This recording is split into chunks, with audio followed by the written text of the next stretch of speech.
Aku direndahkan dan difitnah ibu mertua di depan keluarga besar saat acara makan malam bersama. Namun anehnya suamiku justru ikut menertawaiku. Aku yang emosi langsung balas buat mereka miskin kembali keesokan harinya. Sebelum masuk ke ceritanya, absen dulu yuk dengan cara subscribe, like, dan komen di bawah. Oke, kita mulai. Bima masih tertidur pulas. Wajahnya yang tampan terlihat damai, seolah tanpa beban sedikit pun di dunia ini. Aku memperhatikannya sejenak. Pria yang kunikahi 3 tahun lalu karena cinta, pria yang kupercayai akan menjadi sandaran hidupku. Aku menggeser tubuhku pelan, tidak ingin membangunkannya. Baginya, pagi adalah waktu untuk beristirahat lebih lama.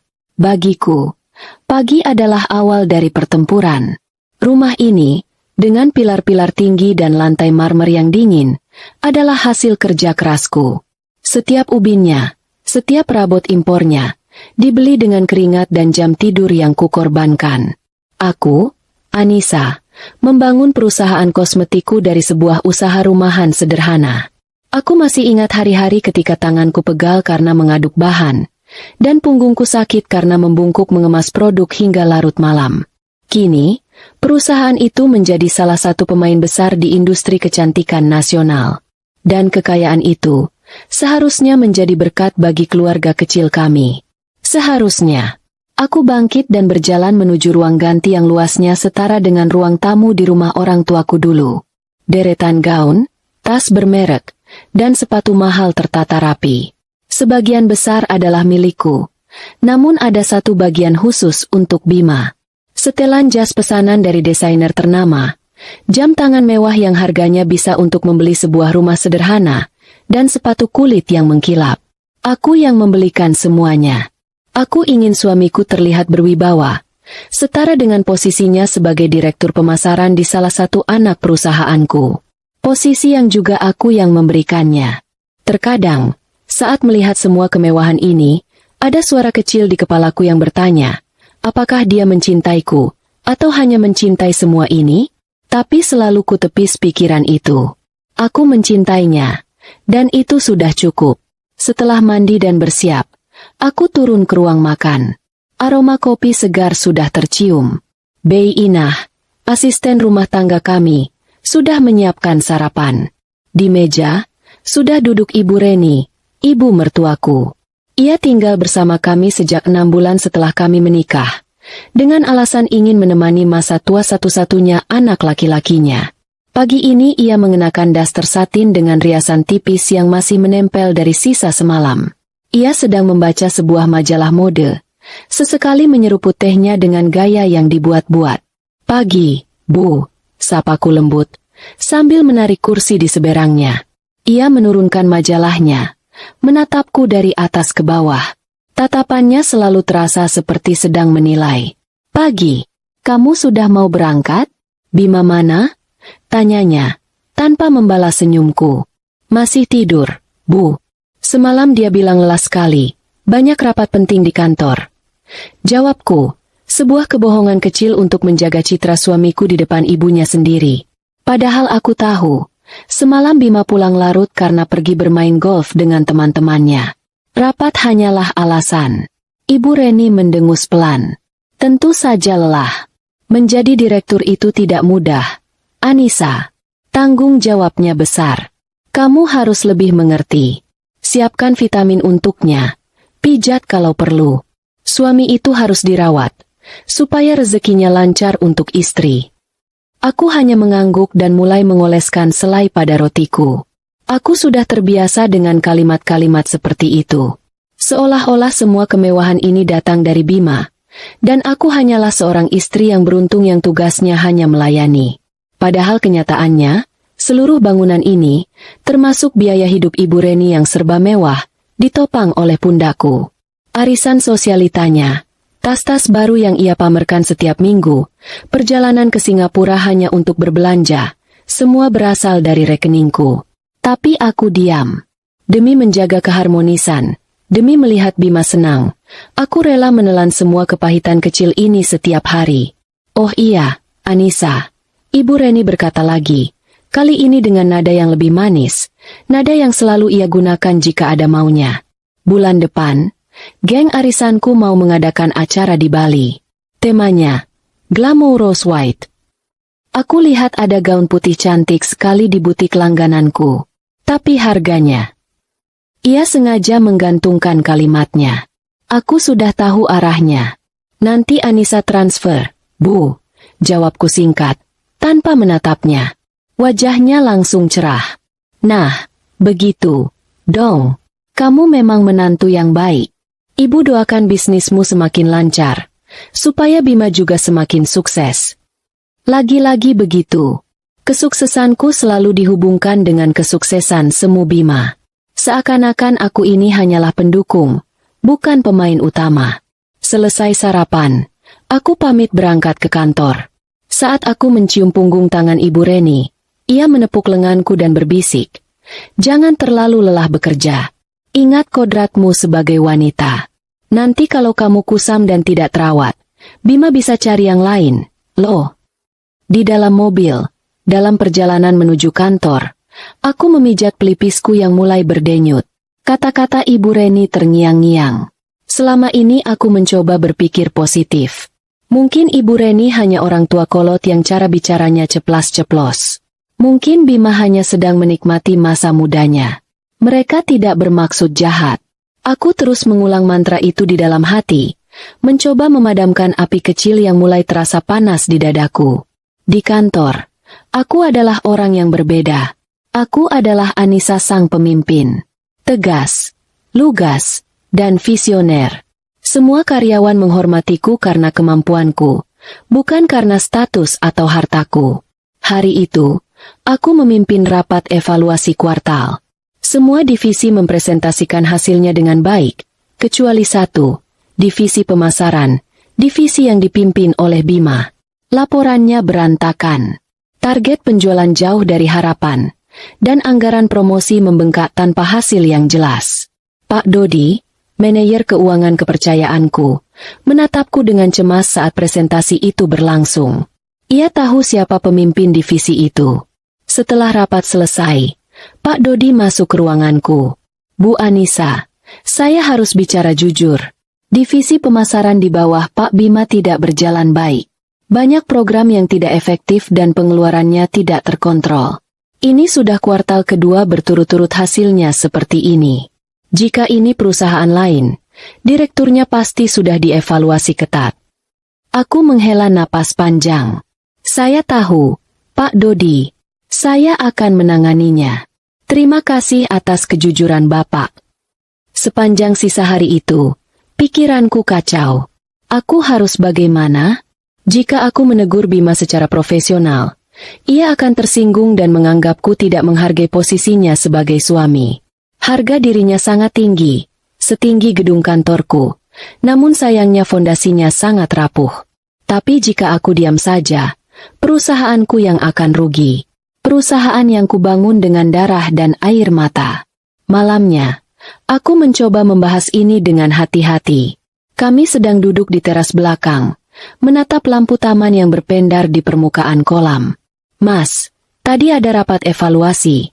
Aku memulai. "Oh ya? Gimana? Divisiku pasti yang terbaik, kan?" Sahutnya penuh percaya diri, sambil memainkan ponselnya. Aku menelan ludah. "Ada beberapa hal yang perlu kita perbaiki, Mas. Target penjualan kita belum tercapai. Mungkin kita perlu meninjau ulang strategi promosi." Seketika, wajahnya berubah masam. Ia meletakkan ponselnya dengan kasar. "Kamu ini kenapa, sih? Di kantor kamu bos. Di rumah juga mau jadi bos? Aku ini suamimu. Kamu meragukan kemampuanku? Aku lebih tahu apa yang kulakukan. Kamu cukup duduk manis dan lihat saja nanti aku akan membuat perusahaanmu semakin besar." "Bukan begitu, Mas. Ini bukan soal siapa bos atau siapa suami. Ini soal tanggung jawab profesional. Data menunjukkan." "Sudahlah, Anissa," potongnya dengan nada tinggi. "Aku pusing.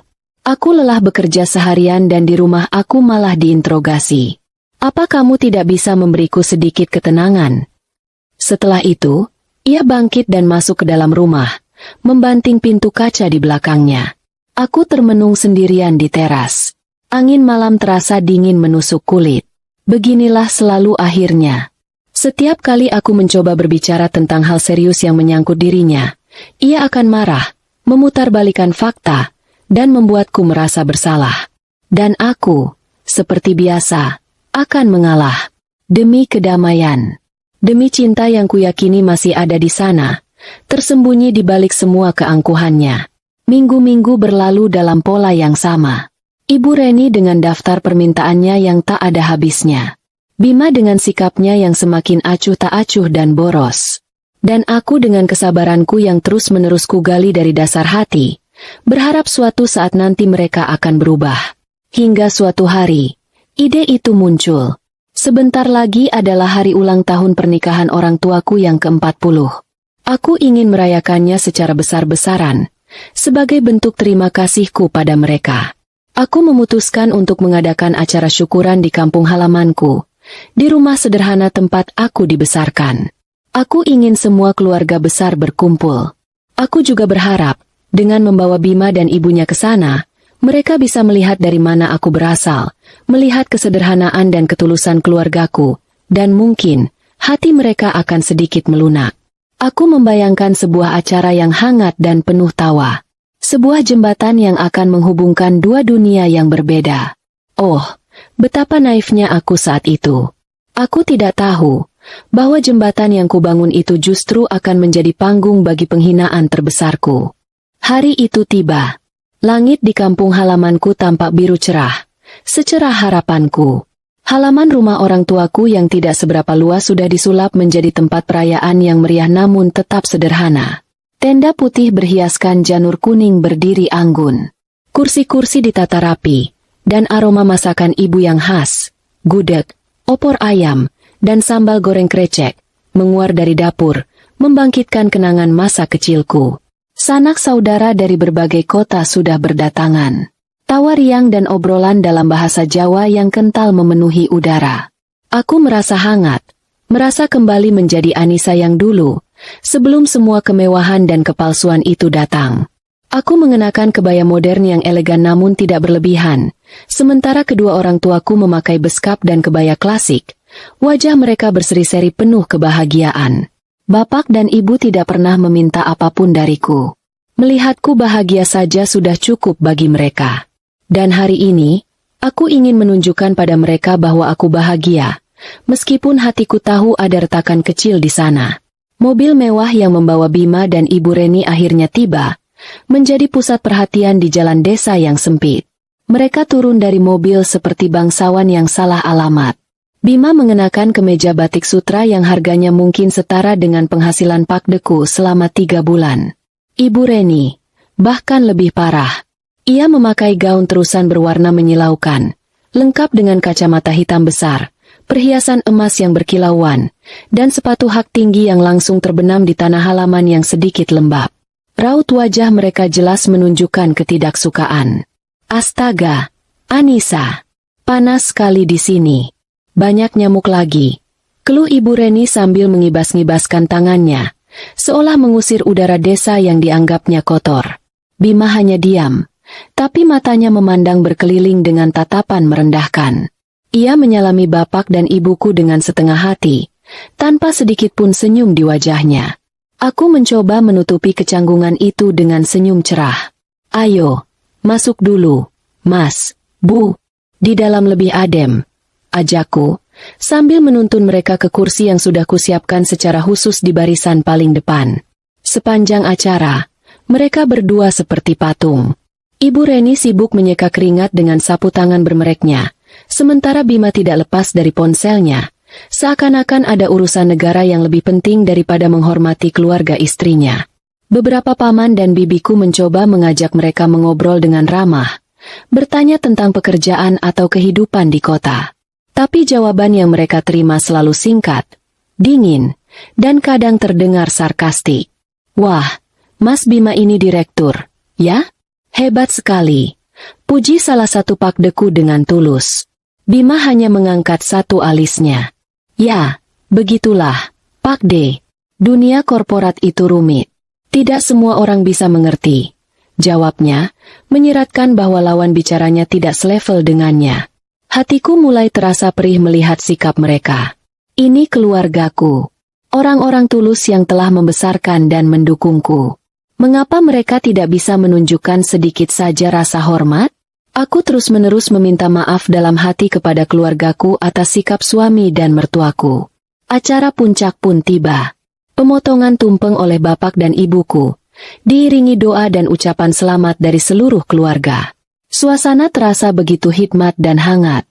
Setelah itu, sepupuku yang menjadi pembawa acara mempersilakan beberapa orang untuk memberikan sambutan.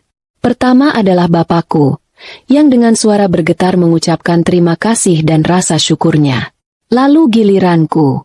Aku berdiri, mengucapkan betapa aku menyayangi kedua orang tuaku dan betapa berartinya keluarga ini bagiku. Kemudian, sebuah kesalahan fatal terjadi. Sepupuku, dengan niat baik, berkata, "Selanjutnya, mari kita dengarkan sepatah dua patah kata dari suami tercinta Mbak Anissa, Mas Bima, seorang direktur hebat yang telah membahagiakan putri kebanggaan kita." Semua mata tertuju pada Bima. Dengan enggan, ia bangkit dan berjalan ke depan. Ia tidak mengambil mikrofon, hanya berdiri dengan angkuh sambil memasukkan satu tangan ke saku celananya. "Selamat sore semua," sapanya dengan nada datar. Ia berhenti sejenak, memandang berkeliling seolah sedang menginspeksi tempat yang kumuh. "Saya tidak pandai bicara di acara-acara seperti ini. Tapi saya lihat, semua tampak sederhana, ya." Suasana menjadi sedikit hening. Kata, sederhana, yang diucapkannya terdengar seperti sebuah hinaan. Tapi puncaknya belum tiba. Ibu Reni, seakan tidak mau ketinggalan panggung, tiba-tiba berdiri dari kursinya. Ia berjalan menghampiri Bima, lalu mengambil mikrofon dari tangan sepupuku. Semua orang terkejut. "Biar ibu saja yang bicara," katanya dengan senyum sinis. Ia menatap ke arah bapak dan ibuku. "Bapak, Ibu, selamat di atas ulang tahun pernikahannya. Saya sebagai besan ikut senang. Tapi saya juga mau bilang, bapak dan ibu ini harusnya bersyukur sekali punya menantu seperti Bima, anak saya." Ia berhenti, membiarkan kalimatnya menggantung di udara. Aku merasakan firasat buruk. Sangat buruk. "Coba lihat," lanjutnya sambil menunjuk ke sekeliling dengan gerakan dramatis. "Dulu hidup Anissa kan di sini. Di rumah seperti ini. Serba pas-pasan. Kalau bukan karena anak saya, Bima, yang mau menikahinya, apa ya Anissa bisa jadi seperti sekarang? Punya rumah mewah, mobil bagus, pakai baju mahal. Semua itu karena derajatnya terangkat setelah menjadi istri seorang Bima." Dunia seakan berhenti berputar. Setiap kata yang keluar dari mulut Ibu Reni terasa seperti belati yang menusuk langsung ke jantungku. Aku menatap wajah bapak dan ibuku. Senyum bahagia di wajah mereka telah lenyap, digantikan oleh ekspresi kaget dan terluka yang teramat dalam. Aku melihat paman, bibi, dan sepupu-sepupuku saling berpandangan dengan canggung dan marah. Dan Bima? Apa yang dia lakukan? Dia tidak menghentikan ibunya. Dia tidak membela aku, istrinya. Sebaliknya, dia tertawa. Sebuah tawa kecil yang meremehkan. Lalu, dia menambahkan kalimat yang menghancurkan sisa-sisa hatiku menjadi debu. "Ibu benar," katanya sambil terkekeh. "Makanya, beruntung ada aku, derajat keluarga ini jadi terangkat. Coba bayangkan kalau Anissa tidak menikah denganku. Paling hidupnya begini-begini saja."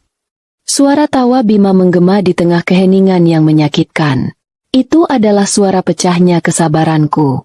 Suara hancurnya cinta dan hormat yang selama ini ku jaga mati-matian. Di depan seluruh keluarga besarku, di hari bahagia orang tuaku, harga diriku dan keluargaku diinjak-injak sampai lumat oleh orang yang setiap hari makan dari hasil kerja kerasku, oleh orang yang tidur di sampingku setiap malam. Aku tidak menangis. Tidak ada air mata. Yang ada hanyalah rasa dingin yang menjalari seluruh tubuhku.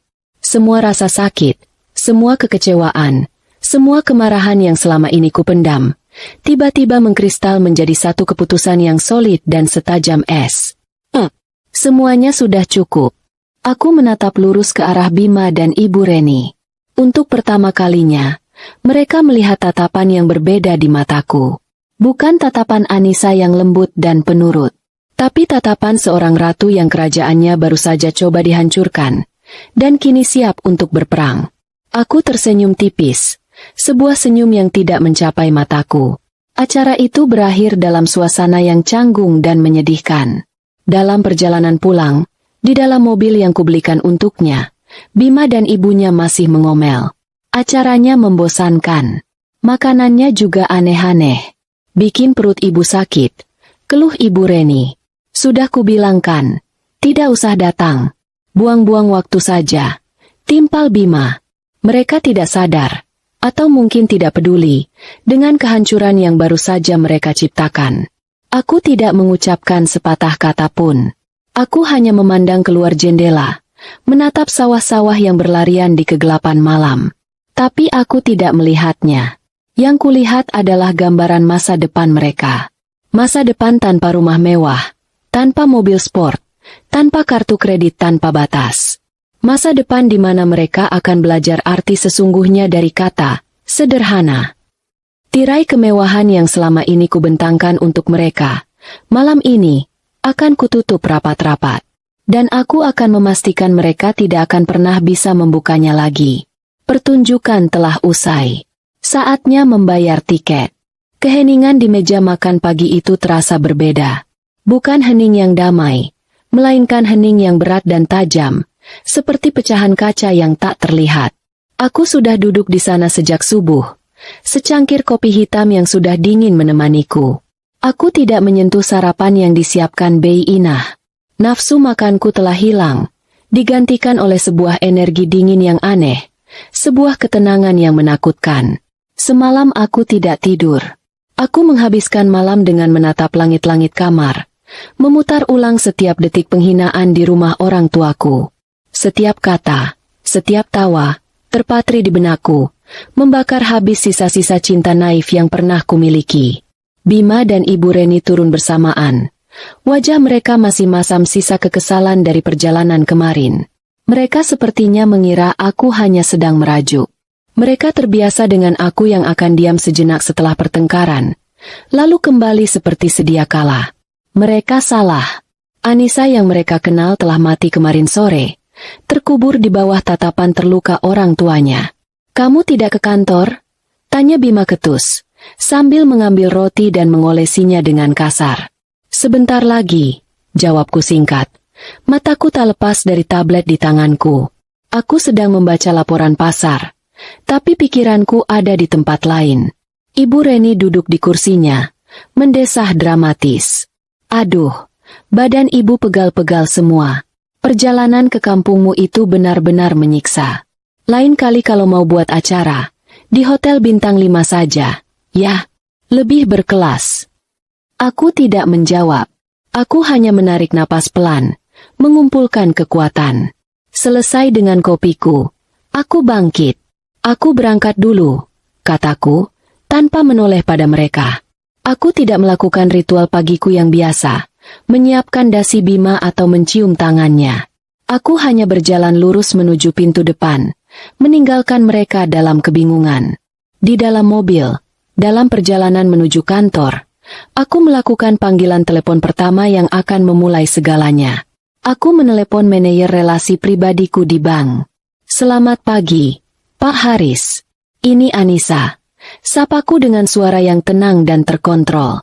"Pagi, Bu Anissa. Ada yang bisa saya bantu?" Jawabnya ramah. "Iya. Saya minta tolong, efektif detik ini juga. Tolong blokir permanen semua kartu kredit tambahan yang terhubung dengan rekening utama saya. Atas nama Bima Arya dan Reni Wulandari," ujarku. Tidak ada keraguan dalam suaraku. Terdengar jeda sejenak di seberang sana. "Baik, Bu. Bisa saya tahu alasannya?" "Untuk catatan kami." "Alasan keamanan. Saya curiga ada penyalahgunaan," jawabku dingin. Sebuah alasan yang logis dan tidak bisa diperdebatkan. "Baik, Bu Anissa. Sudah kami proses. Kedua kartu tambahan tersebut sudah tidak aktif lagi mulai sekarang." "Terima kasih, Pak Haris. Aku menutup telepon. 1 langkah selesai. Rasanya tidak ada kelegaan, hanya sebuah kepuasan dingin yang aneh. Ini bukan balas dendam yang meledak-ledak. Ini adalah sebuah operasi senyap. Sebuah pembongkaran yang terencana. Siang itu, aku sengaja mematikan mode dering di ponselku. Aku membiarkan puluhan panggilan masuk dari nomor Ibu Reni dan Bima tak terjawab. Aku tahu persis apa yang sedang terjadi. Aku bisa membayangkannya dengan sangat jelas. Di sebuah butik mewah di pusat perbelanjaan paling elit di kota, Ibu Reni sedang berada di puncak dunianya. Ia bersama 3 orang temannya dari geng arisan, yang ia sebut The Fabulous Four. Hari ini adalah jadwal belanja bulanan mereka. Ibu Reni, seperti biasa, adalah yang paling bersemangat. Ia menenteng beberapa gaun, sebuah tas kulit buaya, dan sepasang sepatu hak tinggi terbaru. Totalnya mencapai angka yang fantastis, cukup untuk biaya kuliah seorang mahasiswa sampai lulus. "Bungkus semua ini ya, Mbak," katanya dengan angkuh kepada pelayan toko. Teman-temannya menatap dengan kagum dan sedikit iri. Ibu Reni sangat menikmati tatapan itu. Itu adalah bahan bakarnya. Ia mengeluarkan kartu kredit platinumnya, kartu andalannya, dan menyerahkannya kepada kasir dengan gerakan anggun. "Pakai yang ini." Kasir itu menggesek kartu. Klik. Mesin berbunyi pelan. Kasir itu mengerutkan kening. "Mohon maaf, Bu." Ditolak. Wajah Ibu Reni langsung berubah. "Apa? Tidak mungkin. Coba lagi. Mesin kalian pasti rusak." Kasir itu mencoba lagi. Di mesin yang lain. Hasilnya sama. "Maaf, Bu. Masih sama. Transaction declined." Teman-teman Ibu Reni mulai saling berbisik. Wajah mereka yang tadi kagum kini berubah menjadi tatapan penuh selidik dan sedikit geli. Keringat dingin mulai membasahi pelipis Ibu Reni. Ini adalah mimpi buruk terbesarnya. Dipermalukan di depan umum, terutama di depan para rival sosialitanya. Ini tidak masuk akal. Kartu ini limitnya tidak terbatas. Serunya, suaranya mulai panik. "Coba saya telepon anak saya." Ia berjalan sedikit menjauh, mengeluarkan ponselnya dan menelepon Bima. "Bima, kartu ibu ditolak. Ada apa ini?" Ibu malu sekali. Di tempat lain, di sebuah restoran steak yang berpanel kayu gelap, Bima sedang tertawa pongah di hadapan 2 orang temannya. Mereka bukan klien bisnis, hanya teman-teman lamanya yang selalu ia traktir untuk mempertahankan citranya sebagai orang sukses. Ia baru saja memesan 3 porsi Wagyu A5 termahal dan sebotol anggur merah dari Prancis. "Santai saja. Hari ini semua aku yang bayar," katanya sambil menepuk dada. Ponselnya berdering. "Ibunya." Ia menjawab dengan sedikit kesal. "Ada apa, Bu?" "Bima lagi meeting penting." "Kartu ibu ditolak." "Bima, bagaimana ini?" Bima mengerutkan kening. "Ditolak? Tidak mungkin. Mungkin ibu salah PIN. Coba saja kartu yang lain." Ia menutup telepon ibunya tanpa menunggu jawaban, menganggapnya hanya kepanikan orang tua biasa. 1 jam kemudian, saat santapan mewah mereka berakhir, pelayan datang membawa tagihan. Bima, dengan gaya seorang bos besar, mengeluarkan dompet kulitnya dan mengambil kartu, Black Card, miliknya. Ia menyerahkannya tanpa melihat nominal tagihan. Pelayan itu kembali beberapa menit kemudian dengan wajah canggung. "Mohon maaf, Pak, kartunya tidak bisa." "Hah? Coba lagi," kata Bima, masih santai. Pelayan itu mencoba lagi. "Tetap tidak bisa, Pak. Tulisannya, card blocked." Senyum di wajah Bima membeku. Teman-temannya berhenti tertawa. Suasana menjadi canggung. "Sebentar," kata Bima, berusaha menjaga wibawanya. Ia mengeluarkan kartu lain, yang platinum. Ia memberikannya pada pelayan. Hasilnya sama. Card blocked. Kini Bima benar-benar panik. Wajahnya memerah. Ia merasa tatapan semua orang di restoran tertuju padanya. Ia pamit ke toilet, lalu dengan panik meneleponku. Panggilannya langsung masuk ke kotak suara. Ia mencoba menelepon bank. Layanan pelanggan otomatis yang berbelit-belit hanya menambah frustrasinya. Ia kembali ke meja dengan wajah pucat. Sepertinya ada masalah dengan sistem bank pusat. Aneh sekali, katanya, mencoba mencari alasan. Begini saja, biar aku transfer nanti. Kalian tolong bayari dulu, ya. Teman-temannya saling berpandangan. Dengan enggan, salah satu dari mereka mengeluarkan kartunya. Citra Bima sebagai Sultan hancur berkeping-keping dalam sekejap. Ia bahkan tidak sanggup menatap mata teman-temannya saat mereka meninggalkan restoran. Malam itu, ketika aku tiba di rumah, aku disambut oleh dua singa yang terluka. Mereka sudah menungguku di ruang keluarga. Wajah Ibu Reni merah padam karena marah dan menahan tangis. Sementara wajah Bima gelap seperti awan badai. Anissa, dari mana saja kamu? Kami telepon dari tadi tidak diangkat. Bentak Bima begitu aku masuk. Ponselku mode senyap. Ada apa? Tanyaku dengan nada polos, sambil meletakkan tasku di sofa. Ada apa katamu? Ibu Reni berteriak. Suaranya melengking. Kamu sengaja, kan? Kamu memblokir kartu-kartu kami. Kamu sengaja mempermalukan ibu di depan teman-teman ibu. Kamu jahat. Aku menatap mereka satu persatu. Memblokir kartu? Kenapa aku harus melakukan itu? Mungkin kalian sudah mencapai limit pemakaian bulan ini. Kalian kan tahu sendiri bagaimana borosnya kalian. Kataku tenang. Limit? Jangan bercanda.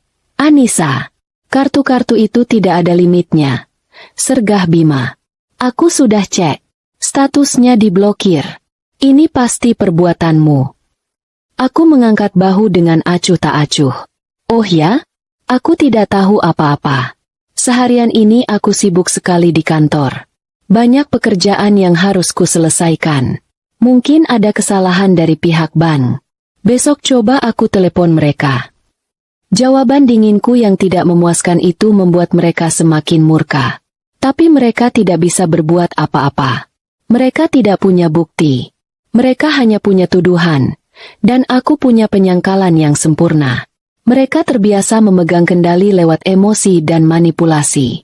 Tapi malam ini, mereka menghadapi dinding es yang tidak bisa mereka tembus. Pokoknya besok kamu harus urus ini. Ibu tidak mau tahu, kata Ibu Reni sebelum pergi ke kamarnya sambil membanting pintu. Bima masih berdiri di depanku. Napasnya memburu karena marah. Apa maumu sebenarnya, Anissa? Aku menatap matanya dalam-dalam. Mauku? Aku hanya mau istirahat. Mas, aku lelah. Aku berjalan melewatinya, menuju tangga. Untuk pertama kalinya, ia tidak bisa membalas perkataanku. Ia hanya bisa menatap punggungku dengan tatapan marah, bingung, dan sedikit takut. Ia merasakan ada sesuatu yang telah berubah secara fundamental. Kendali yang selama ini ia kira miliknya, perlahan-lahan terlepas dari genggamannya.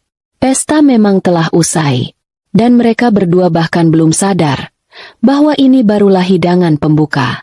Langit masih gelap saat aku tiba di kantor keesokan paginya. Hanya ada beberapa petugas kebersihan dan satpam yang menyapaku. Aku menyukai keheningan kantor di pagi buta. Di saat seperti inilah aku bisa berpikir paling jernih, menyusun strategi tanpa gangguan. Hari ini adalah babak kedua.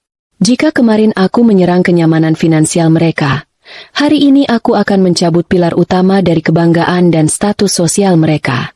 Langkah pertamaku adalah mengirim email kepada Kepala Departemen SDM dan Kepala Bagian Legal. Isinya singkat dan padat. Aku meminta pertemuan darurat pukul 7 pagi di ruanganku. Aku melampirkan file evaluasi kinerja divisi pemasaran selama 3 kuartal terakhir. Angka-angka merah, grafik yang menukik tajam, dan laporan pengeluaran yang tidak masuk akal. Data-data itu adalah amunisiku. Data-data itu adalah fakta yang tidak bisa dibantah oleh hubungan pernikahan sekalipun. Tepat pukul 7, Bu Diana dari SDM dan Pak Firman dari Legal sudah duduk di hadapanku. Wajah mereka tegang. Mereka pasti sudah menduga arah dari pertemuan ini. Selamat pagi. Terima kasih sudah datang sepagi ini. Aku memulai dengan tenang. Kalian sudah lihat data yang saya kirim. Sebagai direktur utama, saya tidak bisa membiarkan kinerja satu divisi menghambat pertumbuhan seluruh perusahaan. Kerugian kita sudah terlalu besar. Pak Firman mengangguk. Data itu sangat jelas, Bu. Secara profesional, tindakan evaluasi tegas memang diperlukan.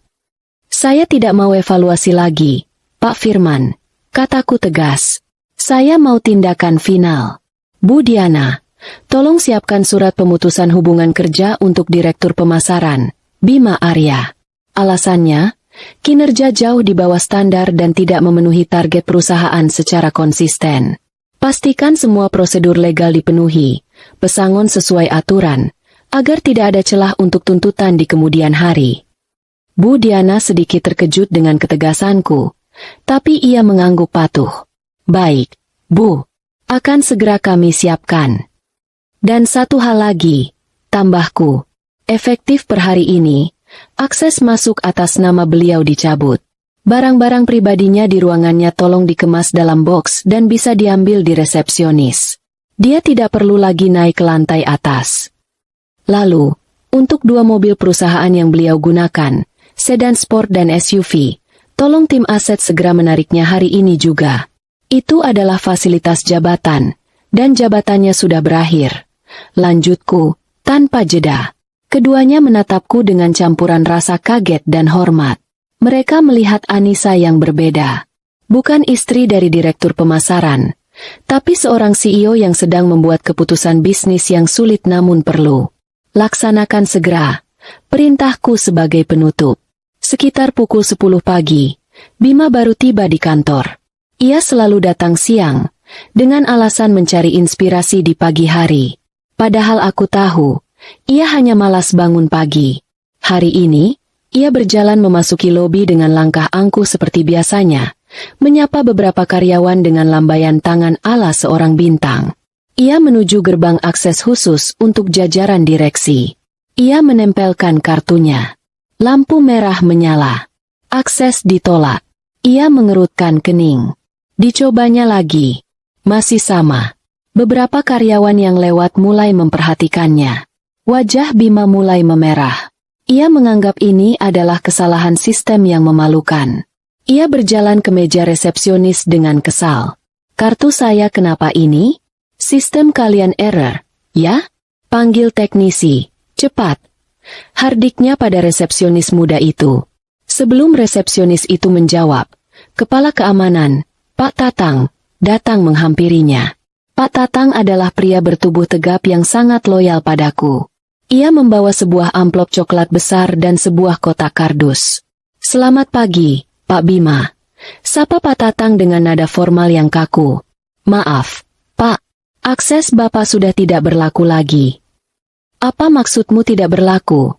Bentak Bima. Suaranya mulai meninggi, menarik perhatian lebih banyak orang di lobi. Pak Tatang tidak gentar. Ia menyerahkan amplop coklat itu. Ini surat resmi dari perusahaan untuk Bapak. Dan ini, barang-barang pribadi Bapak dari ruangan Bapak. Sesuai instruksi, Bapak bisa menerimanya di sini. Tangan Bima gemetar saat membuka amplop itu. Matanya membelalak membaca kop surat. Surat pemutusan hubungan kerja. Ia membaca isinya dengan cepat. Dipecat. Kata itu seakan melompat dari kertas dan menampar wajahnya. Dipecat dari perusahaannya sendiri. Ah, bukan. Ini perusahaan Anissa. Ia baru menyadarinya sekarang. Ini pasti salah. Anissa tidak mungkin melakukan ini. Suaranya bergetar. Campuran antara tidak percaya dan amarah yang meluap. Saya mau bertemu Anissa. Sekarang. Mohon maaf, Pak. Sesuai prosedur, Bapak tidak diizinkan lagi untuk naik ke lantai atas. Ibu Anissa juga sedang rapat dan tidak bisa diganggu. Jawab Pak Tatang. Tubuhnya sigap menghalangi jalan Bima. Minggir kau. Aku ini suaminya. Bima mencoba mendorong Pak Tatang. Tapi pria itu tidak bergeming. Penghinaan ini terlalu berat untuknya. Dipecat seperti seorang pesuruh. Di depan puluhan pasang mata karyawan yang dulu menjilatnya. Bisikan-bisikan mulai terdengar di seluruh lobi. Semua orang menatapnya dengan pandangan kasihan, geli, dan puas. Egonya yang setinggi langit runtuh seketika, hancur menjadi puing-puing. Di tengah kekacauan batinnya, ponselnya berdering.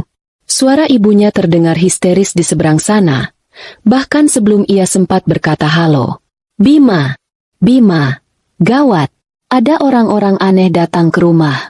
Mereka bawa surat tugas dari kantor Anissa. Mereka mau ambil mobil SUV ibu. Mereka bilang mobilnya mau ditarik. Cepat pulang, Bima. Bima merasa kepalanya pusing. Darahnya seakan surut dari wajahnya. Dengan lunglai, ia berbalik dan melihat ke arah parkiran khusus direksi melalui dinding kaca lobi. Jantungnya seakan berhenti berdetak. Sebuah mobil derek sedang memundurkan lengannya, bersiap mengaitkan mobil sport merah kesayangannya. Mobil yang menjadi simbol kejantanannya, kebanggaannya. Semuanya terjadi bersamaan. Dalam 1 jam, ia kehilangan jabatannya, harga dirinya, dan 2 simbol kemewahan utamanya. Ia merasa telanjang. Semua topeng yang ia pakai selama ini telah dilucuti secara paksa. Ia bukan lagi Direktur Bima Arya. Ia hanyalah Bima, seorang pengangguran yang baru saja dipermalukan di depan umum. Ia bahkan tidak tahu bagaimana ia bisa keluar dari gedung itu. Ia mengabaikan kotak berisi barang-barangnya. Ia hanya berjalan keluar, terhuyung-huyung seperti orang mabuk. Suara klakson mobil di jalanan terdengar jauh. Ia harus pulang. Tapi bagaimana? Mobilnya sedang diangkut di depan matanya. Untuk pertama kalinya setelah bertahun-tahun, ia harus memesan taksi online. Perjalanan pulang terasa seperti perjalanan menuju neraka. Ia mencoba meneleponku berkali-kali, tapi panggilannya tidak pernah tersambung. Aku sengaja memblokir nomornya. Aku tidak ingin mendengar amarahnya, sumpahnya, atau permohonannya. Aku hanya ingin dia merasakan akibat dari perbuatannya, meresapinya dalam diam. Ketika ia tiba di rumah, pemandangan di garasi membenarkan mimpi buruknya. Garasi yang biasanya diisi 2 mobil mewah itu kini kosong melompong. Hanya ada bekas jejak ban di lantai. Ibunya sedang duduk menangis di teras. Penampilannya kacau. Habis, semuanya habis. Bima, isak ibunya. Apa yang sudah dilakukan perempuan itu pada kita? Bima tidak menjawab. Ia masuk ke dalam rumah yang terasa begitu sunyi dan besar. Ia membanting tubuhnya ke sofa. Keheningan itu mencekam. Tidak ada lagi suara deru mesin mobil sport yang ia banggakan saat pulang. Tidak ada lagi rencana pamer di akhir pekan. Yang ada hanyalah kehampaan dan ketakutan. Ia dan ibunya kini terjebak. Terjebak di dalam istana megah yang bukan milik mereka. Istana yang pemiliknya telah berubah menjadi algojo yang dingin. Mereka berdua menatap sekeliling, pada lukisan-lukisan mahal, pada guci-guci antik, pada lampu kristal yang menggantung megah. Semua benda itu kini seakan mengejek mereka. Kepanikan mulai merayapi hati Bima. Ia sadar sekarang. Kartu kredit yang diblokir kemarin bukanlah sebuah kesalahan teknis. Itu adalah tembakan peringatan. Dan hari ini, Anissa telah menembakkan meriamnya. Ini bukan lagi pertengkaran suami istri biasa. Ini adalah perang. Dan ia baru saja menyadari, dalam perang ini, ia tidak punya senjata apapun. 2 hari berlalu seperti dalam mimpi buruk yang lambat. Bagi Bima dan Ibu Reni, rumah megah itu telah berubah menjadi penjara. Keheningan yang dulu terasa damai kini memekakan telinga. Setiap sudut rumah yang dulu mereka pamerkan, kini seolah mengejek kerapuhan mereka. Mereka terjebak di dalamnya, tanpa mobil untuk pergi, tanpa uang di kartu untuk memesan makanan mewah. Mereka bertahan hidup dengan sisa bahan makanan di kulkas yang disiapkan Bei Inah, yang kini menatap mereka dengan pandangan aneh yang sulit diartikan. Amarah mereka perlahan terkikis oleh keputusasaan. Puluhan panggilan telepon dan ratusan pesan yang mereka kirimkan padaku hanya berujung pada kebisuan. Nomorku seakan ditelan bumi. Mereka mencoba menghubungi teman-temanku, bahkan orang tuaku di kampung. Tapi semua seakan telah bersekongkol melawanku. Teman-temanku menjawab tidak tahu, sementara orang tuaku hanya berkata lirih. Selesaikanlah urusan kalian baik-baik, kami tidak mau ikut campur. Mereka terisolasi. Dunia mereka yang luas dan penuh koneksi tiba-tiba menyusut menjadi sebatas dinding-dinding rumah ini. Sementara mereka merana dalam ketidakpastian, aku justru bergerak dengan kepastian penuh. Aku tidak tinggal di rumah itu lagi sejak malam kejadian. Aku menginap di salah satu unit apartemen servis milik perusahaanku di pusat kota. Dari jendela kamarku yang tinggi, aku bisa melihat gemerlap lampu kota, tapi hatiku terasa tenang, fokus pada satu tujuan. Pagi itu, aku bertemu dengan Pak Wijoyo, pengacaraku. Seorang pria parubaya yang tenang namun tatapan matanya setajam elang. Kami duduk di kantornya yang didominasi warna kayu dan aroma buku-buku hukum. Di atas mejanya, terbentang dokumen-dokumen asli kepemilikan rumah itu. Semua sangat jelas, Bu Anissa, kata Pak Wijoyo setelah memeriksa semuanya untuk terakhir kali. Sertifikat hak milik murni atas nama Ibu. Dibeli 3 tahun sebelum Ibu menikah dengan Pak Bima. Sumber dananya juga terdokumentasi dengan baik, berasal dari keuntungan perusahaan Ibu. Secara hukum, properti ini adalah 100% milik pribadi Ibu. Pak Bima tidak memiliki hak klaim sedikit pun. Aku mengangguk. Saya tahu, Pak. Karena itu saya ingin Bapak yang menanganinya secara profesional. Saya tidak mau bertemu mereka dulu. Saya mau mereka mengerti bahwa ini bukan lagi urusan personal atau pertengkaran rumah tangga. Ini adalah konsekuensi hukum. Saya mengerti, Bu. Saya akan siapkan surat pemberitahuan pengosongan lahan dan bangunan, atau biasa disebut somasi. Kita berikan waktu 30 hari. Itu lebih dari cukup dan menunjukkan itikat baik dari sisi kita. Jelasnya. Lakukan, Pak. Dan saya minta Bapak antarkan sendiri surat itu hari ini juga. Baik, Bu Anissa. Akan saya laksanakan. Sore itu, sekitar pukul 3, sebuah sedan hitam mengkilap berhenti di depan gerbang rumahku. Bima dan Ibu Reni yang sedang duduk melamun di teras, langsung waspada. Mungkin Anissa pulang, pikir mereka. Mungkin ia sudah luluh dan datang untuk meminta maaf atau berdamai. Harapan kecil mulai menyala di hati mereka. Tapi yang keluar dari mobil bukanlah aku, melainkan seorang pria asing berpenampilan necis dengan setelan jas mahal dan membawa tas kerja kulit. Pria itu berjalan dengan langkah mantap menuju pintu utama. Ibu Reni menyikut Bima.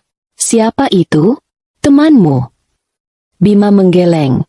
Ia sama sekali tidak kenal. Dengan perasaan bingung dan curiga, Bima membuka pintu. Selamat sore. Saya Wijoyo. Apa benar ini kediaman Bapak Bima Arya? Tanya pria itu dengan suara berat yang sopan. Iya, saya sendiri. Ada apa?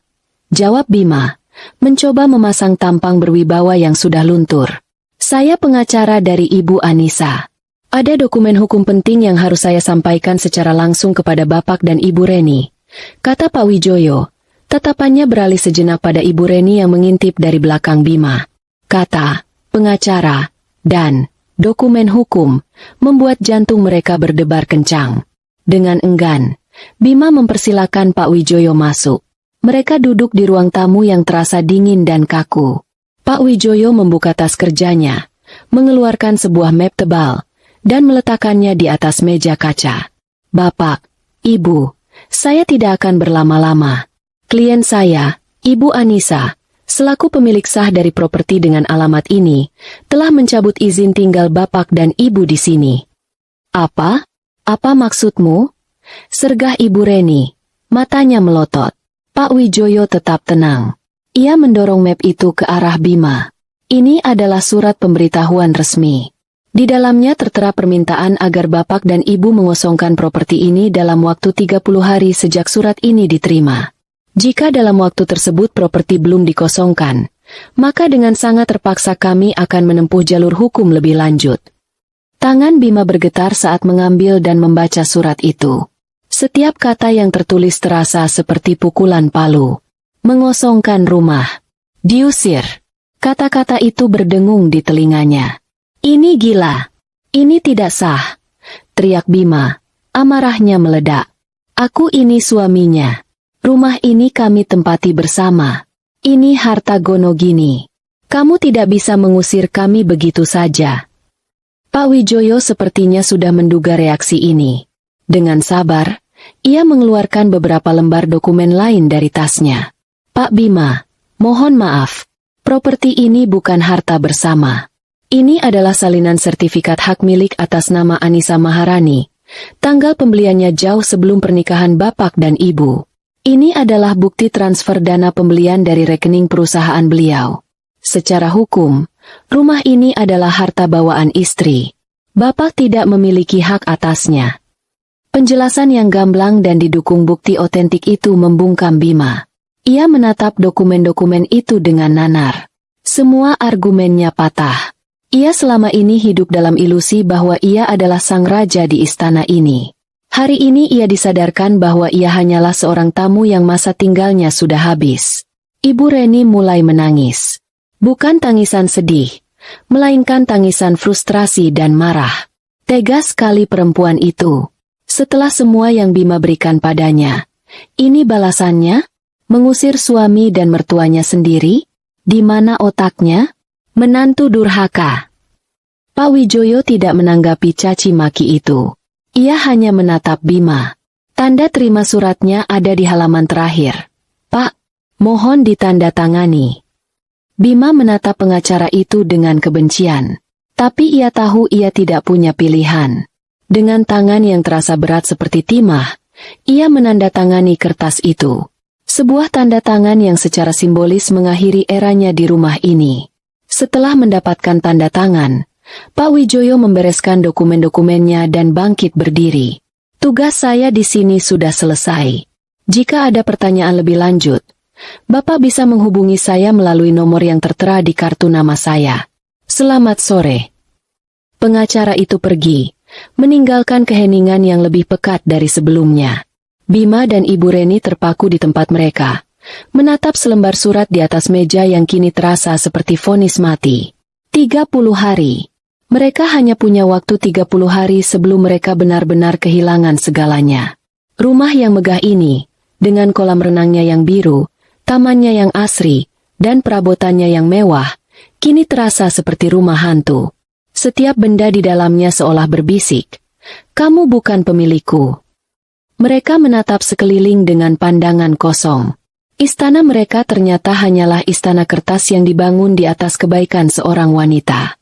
Dan kini, wanita itu telah meniupnya hingga hancur berkeping-keping. Ibu Reni akhirnya meraung. Tangisnya pecah tak terkendali. "Kita mau tinggal di mana, Bima? Kita akan jadi gelandangan. Ini semua gara-gara kamu tidak bisa mendidik istrimu. Ini semua salahmu."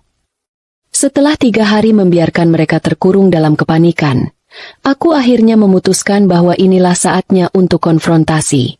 Aku tidak bisa terus bersembunyi. Aku harus menghadapi mereka secara langsung, bukan sebagai istri yang tersakiti, tapi sebagai lawan yang setara. Aku menyuruh sekretarisku untuk menghubungi Bima, menyampaikan pesanku. Aku bersedia bertemu, besok, pukul 10 pagi, di ruang rapat utama kantorku. Pemilihan tempat itu bukan tanpa alasan. Aku menolak bertemu di rumah, tempat yang penuh dengan kenangan personal yang bisa mereka manfaatkan untuk manipulasi emosional. Aku memilih bertemu di kantorku, pusat kekuasaanku. Di sini, aku bukan Anissa sang istri. Aku adalah Anissa Maharani, direktur utama. Di sini, mereka yang harus datang menemuiku. Mereka yang harus melewati lobi tempat Bima dipermalukan.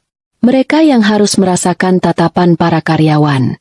Aku ingin mereka merasakan pergeseran kekuasaan itu bahkan sebelum mereka sempat membuka mulut. Keesokan harinya, tepat pukul 10 kurang 5 menit, resepsionis memberitahuku bahwa mereka telah tiba. Aku menyuruhnya untuk mempersilakan mereka menunggu 5 menit di ruang tunggu sebelum diantar ke ruang rapat. Sedikit permainan psikologis. Aku ingin mereka tahu, waktu mereka tidak lebih berharga dari waktuku. Saat mereka diantar masuk ruang rapat, aku sudah duduk di kepala meja yang panjang. Ruangan itu sengaja kupilih. Dingin, luas, dengan jendela besar yang menampakkan pemandangan kota dari lantai 30. Aku hanya seorang diri. Penampilanku sederhana namun profesional. Blazer berwarna gelap, rambut disanggul rapi. Aku menatap mereka dengan tenang saat mereka masuk. Penampilan mereka kontras sekali. Bima terlihat kuyu, kantung matanya menghitam, kemeja yang ia kenakan sedikit kusut. Ibu Reni, meskipun berusaha menjaga penampilan dengan riasan tebal, matanya bengkak dan merah. Aura kemewahan yang biasa terpancar dari mereka telah lenyap, digantikan oleh aura keputusasaan. Mereka duduk di kursi yang berseberangan denganku. Keheningan menyelimuti ruangan selama beberapa saat. Aku sengaja tidak memulai pembicaraan. Aku menunggu mereka. Dan seperti yang kuduga, Ibu Reni yang pertama kali meledak. Ia tidak sanggup lagi menahan emosinya. "Anissa, apa-apaan ini semua?" teriaknya. Suaranya menggema di ruangan yang senyap. "Kamu pikir kamu ini siapa? Kamu sudah kesurupan, ya?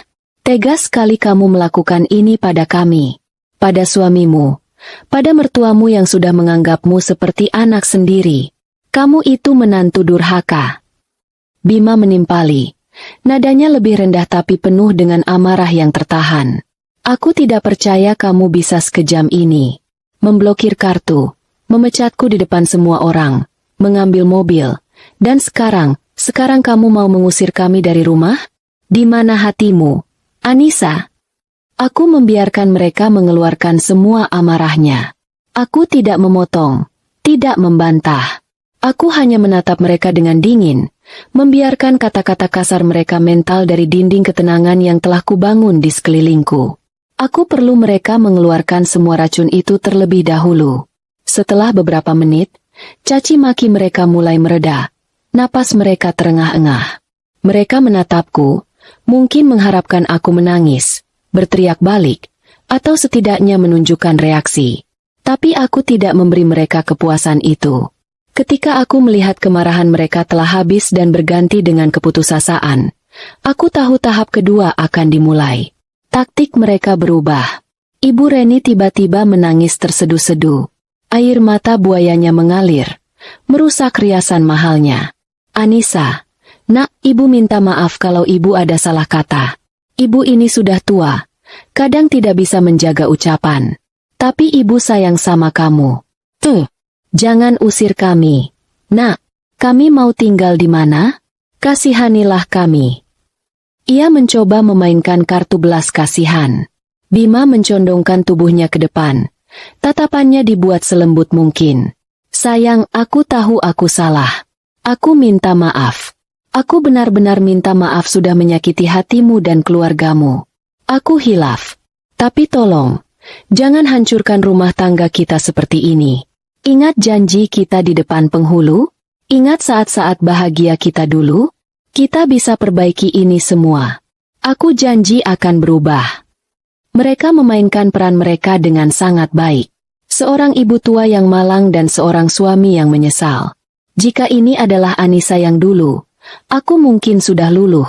Tapi Anissa yang dulu sudah tidak ada. Akhirnya, aku pun bicara. Suaraku tenang, datar. Namun setiap katanya tajam dan terukur. "Sudah selesai dramanya?" tanyaku. Pertanyaan itu membuat mereka terdiam. Mereka kaget dengan respon dinginku. Aku menatap Ibu Reni terlebih dahulu. Ibu bilang, "Ibu sayang padaku seperti anak sendiri?" Seorang ibu tidak akan dengan sengaja menghina orang tua dari anaknya di depan umum. Seorang ibu tidak akan merendahkan kerja keras anaknya dan mengatakan bahwa derajatnya terangkat hanya karena pernikahan.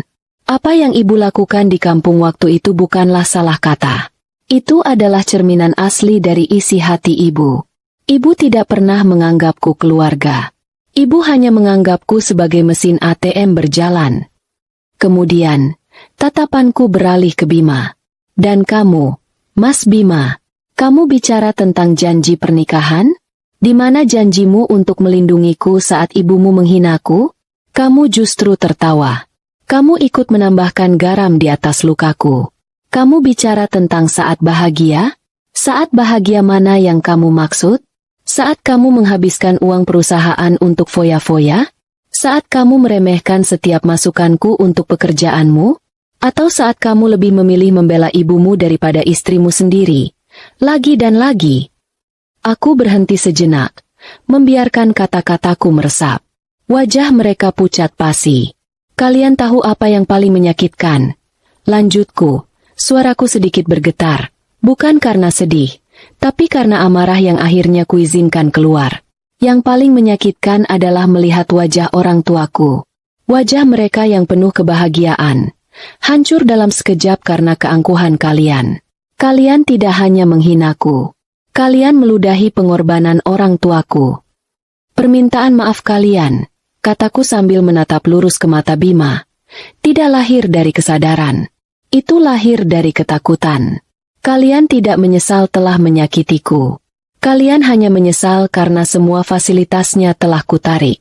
Kalian baru datang memohon saat kartu kredit kalian kosong, saat mobil kalian hilang, saat surat pengusiran datang. Jadi, jangan bicara soal cinta atau penyesalan padaku. Aku sudah tidak percaya lagi. Aku bangkit dari kursiku, berjalan ke arah jendela, memunggungi mereka.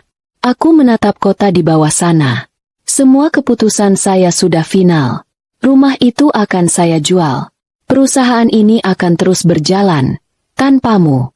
Dan pernikahan kita. Aku berbalik menghadap mereka lagi. Akan segera berakhir di pengadilan. Itu adalah pukulan terakhir. Harapan terakhir mereka padam. Wajah Bima menunjukkan kekalahan total. Sementara Ibu Reni hanya bisa menatapku dengan kebencian murni. Waktu kalian sudah habis, kataku dengan nada final. Aku menekan tombol interkom di atas meja. Dina, tolong panggil keamanan. Antar Bapak Bima dan Ibu Reni keluar dari gedung. Beberapa saat kemudian, 2 orang petugas keamanan masuk ke ruangan. Mereka berdiri di samping Bima dan Ibu Reni dengan sopan namun tegas. Bima bangkit dengan lunglai. Ia tidak mengatakan apa-apa lagi. Ia tahu ia telah kalah telak. Tapi Ibu Reni, ia masih mencoba melawan. Kamu akan menyesal, Anissa. Kamu akan kena karma. Lihat saja. Teriaknya saat digiring keluar. Aku tidak menjawab. Aku hanya menatap mereka pergi sampai pintu ruang rapat tertutup. 30 hari terasa seperti sekejap mata. Setiap detik yang berlalu di dalam rumah itu terasa seperti pasir yang mengalir dari genggaman. Mustahil untuk ditahan. Hari-hari terakhir Bima dan Ibu Reni di istana mereka diisi dengan kegiatan yang tak pernah mereka bayangkan sebelumnya. Berkemas. Kegiatan itu sendiri adalah sebuah bentuk penghinaan yang sunyi. Mereka dihadapkan pada tumpukan barang-barang mewah yang menjadi saksi bisu keangkuhan mereka. Gaun-gaun desainer, puluhan pasang sepatu, tas-tas bermerek, dan pernak-pernik mahal lainnya kini harus dimasukkan ke dalam kardus-kardus bekas yang bau. Kenyataan pahit lainnya segera menghantam mereka. Mereka tidak punya uang. Sisa uang tunai yang mereka miliki menipis dengan cepat. Untuk menyewa truk pindahan dan membayar uang muka sewa rumah pun mereka tak punya. Dengan berat hati, Bima terpaksa menjual beberapa barang berharganya. Jam tangan mewah yang dulu ia banggakan laku dengan harga sepertiga dari harga belinya di sebuah toko barang bekas. Ibu Reni, dengan berlinang air mata, harus merelakan beberapa tas dan perhiasan kesayangannya, dijual kepada seorang maklar dengan harga yang mencekik leher. Uang hasil penjualan itu terasa panas di tangan mereka. Uang yang menjadi bukti nyata betapa drastisnya kejatuhan mereka. Tujuan mereka hanya satu, rumah peninggalan almarhum ayah Bima. Sebuah rumah kecil yang terletak di sebuah gang padat penduduk. Tempat yang selama ini selalu mereka hindari dan anggap aib. Truk pindahan yang mereka sewa bahkan tidak bisa masuk ke dalam gang itu. Bima dan beberapa kuli angkut yang ia bayar seadanya harus bersusah payah membawa barang-barang mereka melewati jalan sempit. Di bawah tatapan penasaran para tetangga. Bisik-bisik dan lirikan sinis mengiringi setiap langkah mereka. Kabar kebangkrutan, orang kaya baru, itu sepertinya sudah menyebar lebih cepat dari api. Saat pintu rumah tua itu dibuka, bau apek dan debu langsung menyergap mereka. Rumah itu kecil, pengap, dan gelap. Cat di dindingnya sudah mengelupas di banyak tempat. Dan lantainya yang terbuat dari tegel tua terasa dingin dan sedikit lengket. Hanya ada 2 kamar tidur sempit. 1 ruang tengah yang merangkap sebagai ruang tamu, dan 1 kamar mandi kecil dengan bak air yang berkerak. Tidak ada pendingin ruangan. Hanya ada sebuah kipas angin tua di langit-langit yang berputar lambat dengan suara berderit. Ini adalah antitesis dari kehidupan mereka selama ini. Kontrasnya begitu brutal hingga terasa surreal. Ibu Reni langsung terduduk di salah satu kardus dan menangis histeris. Ibu tidak mau tinggal di sini. Ini seperti kandang. Panas, bau, kotor. Bima, yang juga merasa mual melihat kondisi rumah itu, hanya bisa menghela napas lelah. Punggungnya sakit, tangannya lecet, dan harga dirinya sudah tidak bersisa. Kita tidak punya pilihan lain, Bu. Hanya ini yang kita punya. Hari pertama mereka di sana adalah sebuah neraka kecil. Ibu Reni, yang terbiasa dilayani, mencoba memasak di dapur tua yang kotor. Ia berteriak saat melihat kecoa, mengeluh karena kompornya sulit menyala, dan akhirnya hanya berhasil memasak nasi yang gosong dan mie instan yang terlalu lembek. Bima, yang tak pernah menyentuh pekerjaan rumah, mencoba memperbaiki keran air yang bocor, namun malah berakhir dengan membuat seluruh lantai kamar mandi basah kuyup. Mereka terpaksa makan di sebuah warteg kecil di ujung gang. Duduk di bangku kayu panjang yang lengket, dikelilingi oleh para kuli bangunan dan tukang ojek. Mereka makan dalam diam, menelan nasi dan lauk dengan cepat, mencoba mengabaikan tatapan orang-orang yang mengenali mereka sebagai mantan orang kaya yang kini terdampar. Kehancuran mereka tidak hanya bersifat material. Kematian sosial mereka terasa lebih menyakitkan.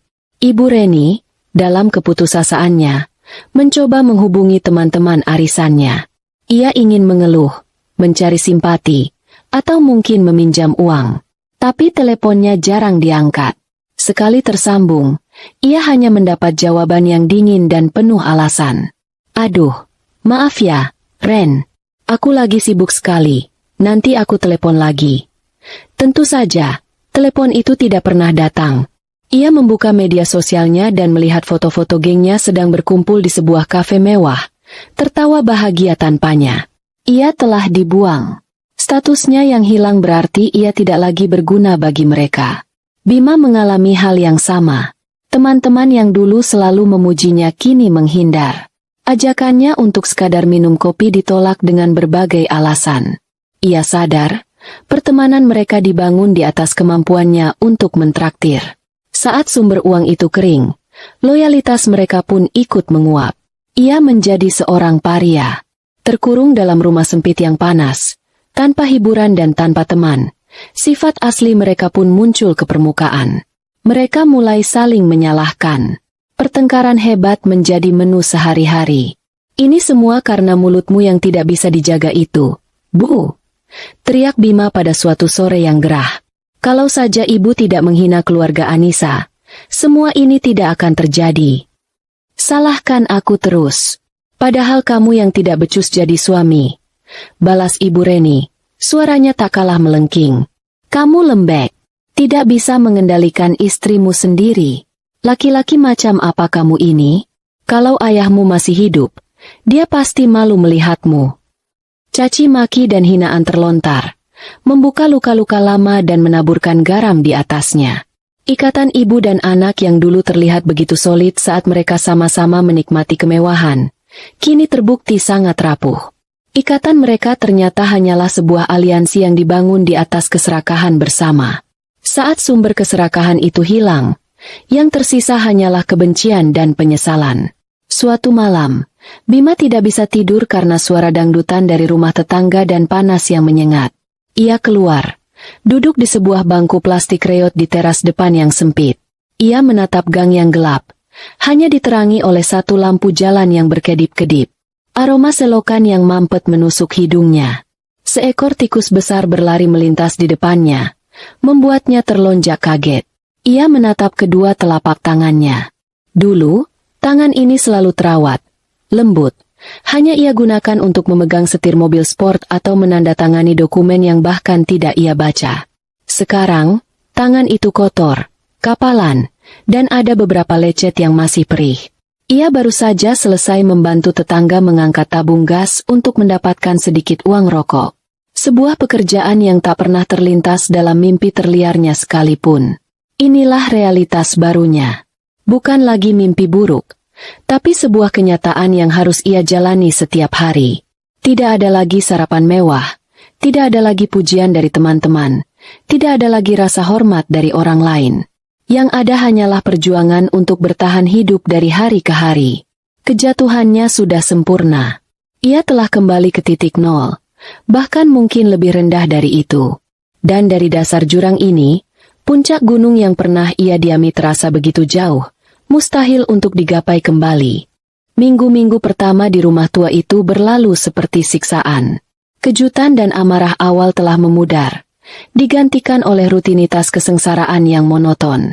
Setiap pagi, Bima terbangun bukan karena alarm merdu dari ponsel mahalnya, melainkan karena suara berisik dari pasar terdekat dan sengatan matahari pagi yang menembus celah genting. Hidup terasa berat dan tanpa harapan. Dorongan untuk bertahan hidup memaksanya melakukan hal yang paling ia benci, mencari pekerjaan. Bukan posisi direktur yang empuk, tapi pekerjaan apa saja yang bisa menghasilkan uang. Ia menelan harga dirinya, mencetak riwayat hidup yang isinya sebagian besar adalah kebohongan, pengalaman kerja yang dibesar-besarkan dari perusahaan Anissa, dan mulai melamar ke sana kemari. Pengalaman itu adalah serangkaian penghinaan baru. Banyak perusahaan menolaknya mentah-mentah begitu tahu ia dipecat dari posisi sebelumnya.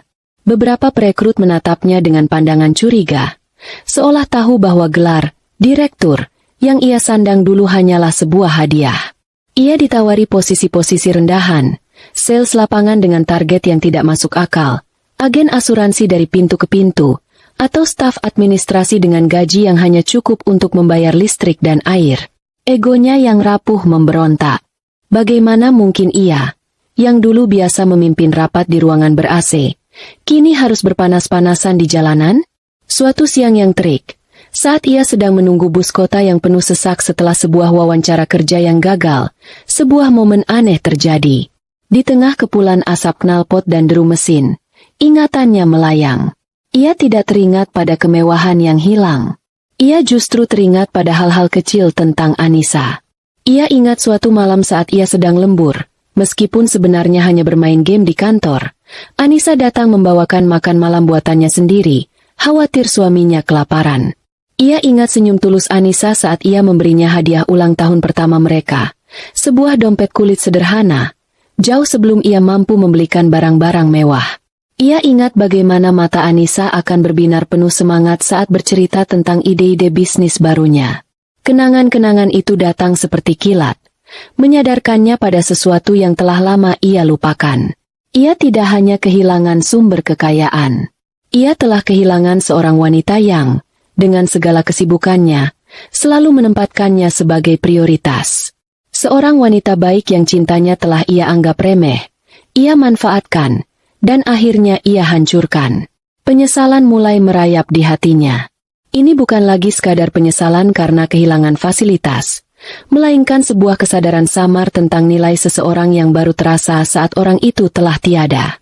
Beberapa hari kemudian, takdir seolah ingin mempermainkannya.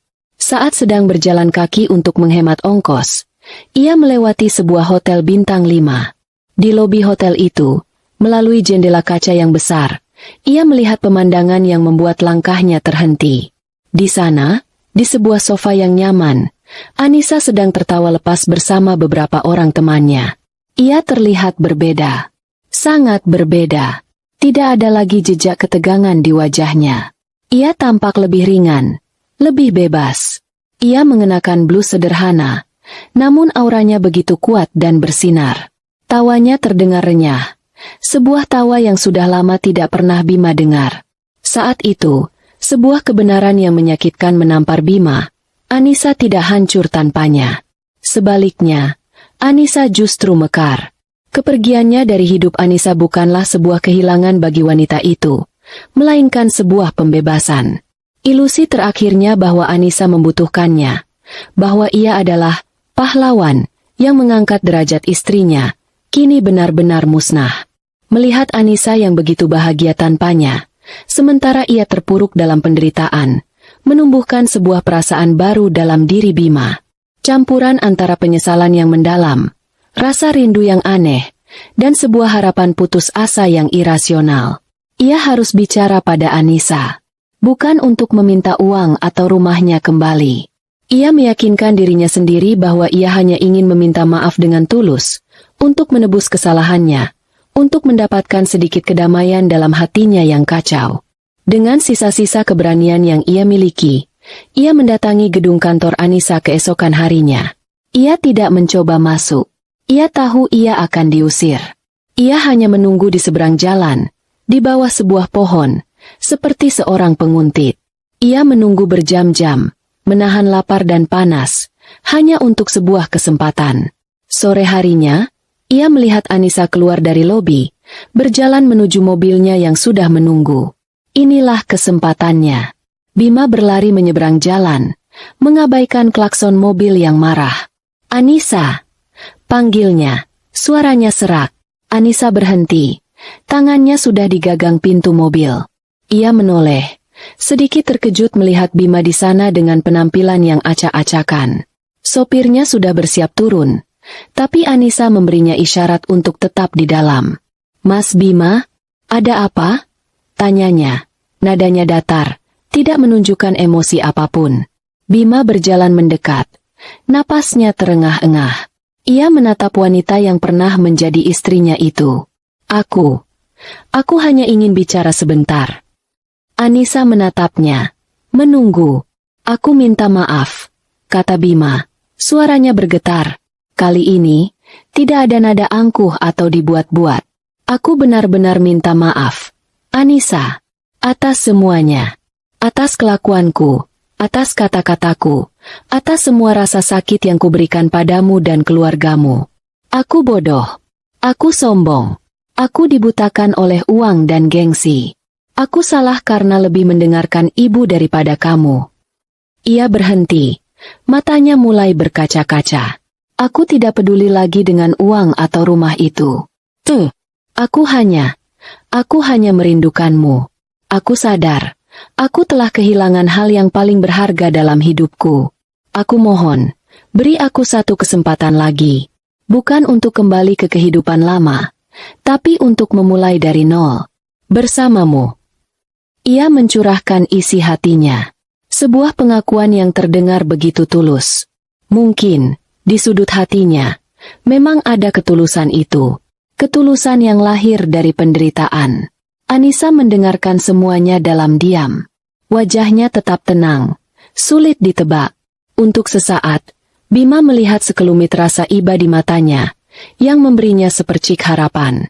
Setelah Bima selesai bicara, Anissa menghela napas pelan. "Aku percaya kamu menyesal, Mas. Aku bisa melihatnya di matamu," katanya lembut. Hati Bima melonjak. Harapan itu membesar. "Tapi," lanjut Anissa, dan kata, "tapi," itu terasa seperti dinding es yang tiba-tiba tumbuh di antara mereka. Ada sebuah perbedaan besar. Kamu tidak pernah merasa menyesal saat kamu masih duduk di kursi direkturmu, saat kamu mengendarai mobil sport MU, saat kamu masih tinggal di rumahku. Kamu baru menyesal sekarang, saat kamu harus menunggu bus di pinggir jalan, saat kamu tidak punya uang, saat kamu merasakan hidup yang sulit." Anissa menatap lurus ke mata Bima. Tatapannya lembut namun menusuk. Penyesalan yang lahir dari penderitaan dan kehilangan, itu bukanlah cinta, Mas. Itu hanyalah kerinduan pada kenyamanan yang telah hilang. "Maafkan aku. Hatiku sudah tidak punya ruang lagi untuk keraguan semacam itu." Setiap kata dari Anissa adalah sebuah vonis final. Tidak ada kemarahan, hanya ada kebenaran yang tenang dan tak terbantahkan. Harapan Bima hancur seketika, menjadi debu yang tertiup angin sore. "Jaga dirimu baik-baik, Mas," kata Anissa sebagai ucapan terakhir. Ia kemudian masuk ke dalam mobilnya tanpa menoleh lagi. Mobil mewah itu melaju dengan mulus, membawanya pergi, semakin jauh, meninggalkan Bima yang berdiri mematung di trotoar. Sendirian, dengan penyesalannya yang datang terlambat. Waktu berjalan tanpa kompromi. Penolakan terakhirku di depan gedung kantor sepertinya menjadi titik terendah bagi Bima. Setelah itu, ia tidak lagi mencoba menghubungiku. Surat panggilan pertama dari pengadilan agama pun dikirimkan, dan proses perceraian yang tak terhindarkan itu pun dimulai. Hari sidang pertama, suasana di pengadilan terasa dingin dan kaku. Gedung bercat putih itu penuh dengan orang-orang yang membawa beban di wajah mereka. Aku datang bersama Pak Wijoyo, pengacaraku. Aku mengenakan blus sederhana berwarna pastel, berusaha terlihat setenang mungkin, meskipun jantungku berdebar sedikit lebih kencang dari biasanya. Ini adalah langkah formal terakhir untuk mengakhiri babak kelam dalam hidupku. Bima datang beberapa menit setelahku. Ia sendirian. Tidak ada pengacara mahal yang mendampinginya. Hanya seorang pria muda dari lembaga bantuan hukum yang terlihat sedikit gugup. Penampilan Bima jauh dari citra direktur yang pernah ia sandang. Ia kurus, wajahnya kusam, dan tatapan matanya kosong. Saat mata kami bertemu sekilas, ia cepat-cepat membuang muka, seolah malu atau tidak sanggup menatapku. Sesi pertama adalah mediasi wajib.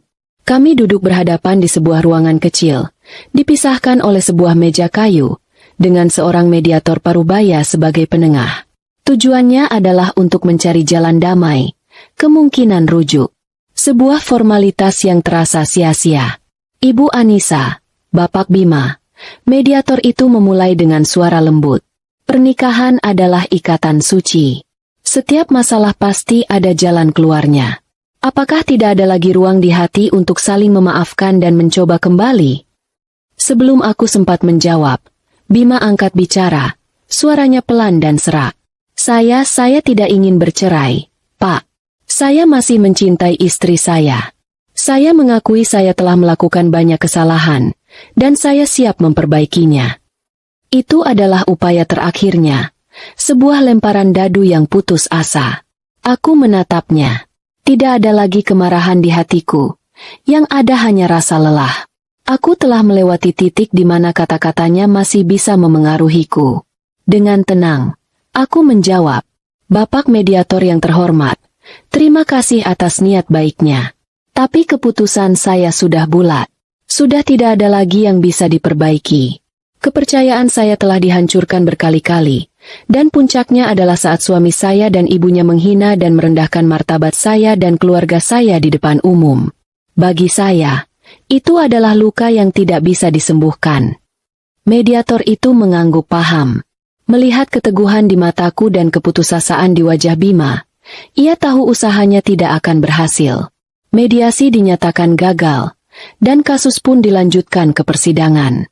Di ruang sidang, suasana terasa lebih mencekam. Hakim yang memimpin sidang terlihat tegas dan berwibawa.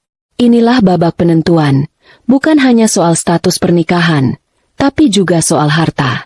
Pengacara Bima, meskipun terlihat kurang berpengalaman, mencoba melancarkan argumennya. Ia menyatakan bahwa selama pernikahan, Bima telah bekerja sebagai direktur pemasaran dan turut andil dalam kesuksesan perusahaan. Oleh karena itu, ia berhak mendapatkan setengah dari seluruh aset yang diperoleh selama masa pernikahan, termasuk saham perusahaan dan aset-aset lainnya. Mereka mencoba membangun narasi bahwa Bima adalah seorang suami yang bekerja keras, yang kontribusinya telah membuat bisnisku berkembang pesat. Saat mendengar argumen itu, aku hanya bisa tersenyum tipis.